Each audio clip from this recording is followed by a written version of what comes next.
Dark side of Dalai Lama. जिन दलाई लामा को हम अब तक जानते हैं, हम उनके हर साइड को कैसा समझते हैं, एक प्योर बॉडी, एक प्योर सोल और एक स्पिरिचुअल लीडर, तिब्बतन बुद्धिज्म के एक स्पिरिचुअल लीडर। पर क्या किसी तिब्बतन बुद्धिज्म के स्पिरिचुअल लीडर का कोई डार्क साइड भी हो सकता है? ऐसी कुछ कंडीशंस, कुछ परिस्थितियां वर्ल्ड लेवल पर क्रिएट हुई हैं जो कि दलाई लामा के विपरीत गई। दलाई लामा की कुछ ऐसी एक्टिविटीज हुई जिसने वाइड स्प्रेड क्रिटिसिज्म और कंट्रोवर्सीज अराइज की उनके खिलाफ। अब इस चीज को समझना होगा कि ऐसी कौन कौन सी घटनाएं अब तक हुई हैं। एक इंसिडेंट आता है टंग सकिंग इवेंट। दलाई लामा ने एक बच्चे को अपने पास बुलाया था। एक इवेंट में दलाई लामा ने एक बच्चे को अपने पास बुलाया। पहले उन्होंने उस बच्चे से प्यार से बात की, फिर उससे कहा कि तुम उनके मेरे चीक्स पर किस करो। देन उन्होंने कहा मेरे लिप्स पर किस करो, और विद द टाइम उन्होंने अपनी टंग निकाल के कहा कि मेरी टंग को सक करो।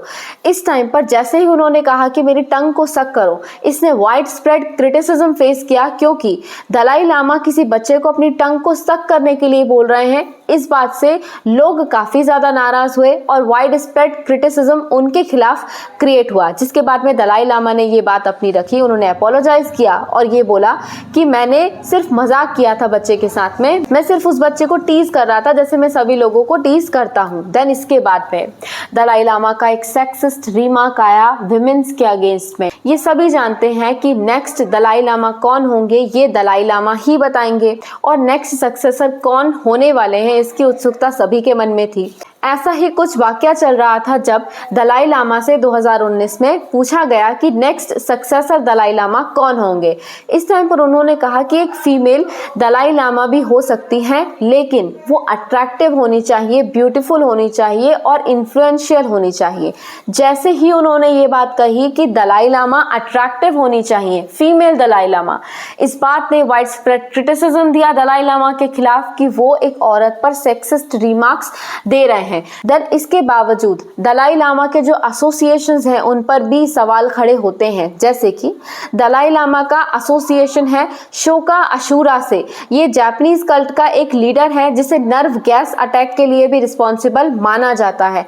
अब नर्व गैस अटैक का जो एक व्यक्ति है, एक अक्यूज्ड है, उसके साथ में डायरेक्ट एसोसिएशन है दलाई लामा के। इसने उनको बहुत ज़्यादा क्रिटिक्स दिया, बहुत ज़्यादा क्रिटिसाइज हुए वो इस बात के लिए। साथ ही साथ में दलाई लामा पर आरोप ये भी लगते हैं कि उन्होंने तिब्बतन डीटीज को, तिब्बतन कल्चर को सप्रेस करने की कोशिश की है। अब चाइना और दलाई लामा के बीच के कॉन्फ्लिक्ट को, उनके बीच की बहस को सब लोग जानते हैं। अब दलाई लामा ने तिब्बत को लेकर एक ऐसी बात कही जिससे कि चाइनीज गवर्नमेंट, चाइना और चाइना के फॉलोअर्स और वर्ल्ड के कुछ और लोग उन्हें क्रिटिसाइज करते हैं। जैसे कि दलाई लामा ने कहा कि जो तिब्बत है उसमें चाइनीज गवर्नमेंट के रीजन में सोशल हियरार्की शुरू हो गई और वहां पर सोशल हियरार्की है, मतलब वहां पर ऊंच नीच की भावना है, छोटे बड़े का भेद है।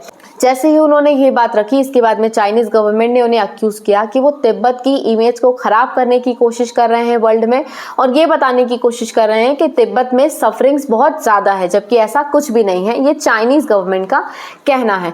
तो ओवरऑल दलाई लामा को लेकर कई सारी बातें हैं। बहुत सारे लोग उन्हें एक स्पिरिचुअल लीडर, तिब्बतन बुद्धिज्म के हाईएस्ट स्पिरिचुअल लीडर के तौर पर देखते हैं। उनकी काफी ज्यादा रिस्पेक्ट होती है वर्ल्ड लेवल पर। इवन वेस्टर्न मीडिया और वेस्टर्न वर्ल्ड में उनका काफी ज्यादा इन्फ्लुएंस माना जाता है, पर उन्हें कई बातों पर वाइड स्प्रेड क्रिटिसिज्म भी फेस करना पड़ा, इवन अपोलोजाइज भी करना पड़ा उनकी एक्टिविटीज की वजह से। अब वो सही है या फिर वो गलत है, ये चीज खुद अपने माइंड से सभी लोग डिसाइड करेंगे।